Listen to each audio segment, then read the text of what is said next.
The opioid problem is especially bad among women. A federal government report found opioid-related hospitalizations went up dramatically over the past decade at a much faster rate for women than men.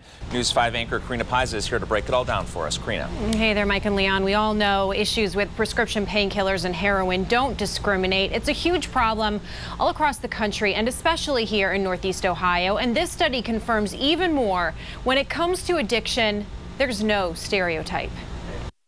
Jesse Russell knows the struggle firsthand. You would not believe how hard of a habit it is to break. He's been battling addiction his entire adult life, and he's seen a lot of women he's close with go through the same thing, including his young cousin, who he lost a few years ago. She's only 18. It might have been her first time doing it, you know, and somebody just dropped her off in front of a hospital not knowing what to do.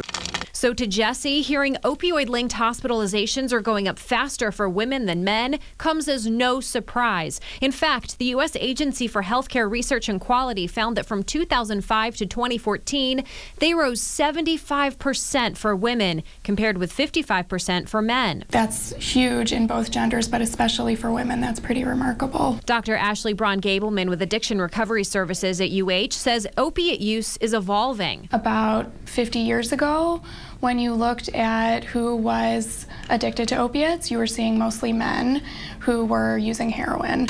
Now she says women are catching up and are just as likely to have the disease as men.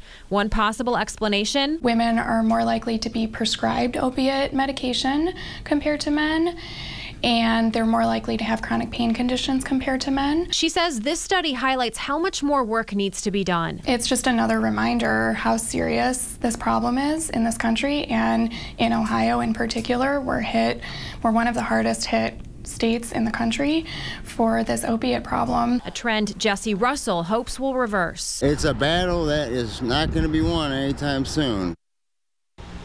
Now, according to Blue Cross Blue Shield, from 2010 to 2016, the number of people diagnosed with opioid addiction went up almost 500%.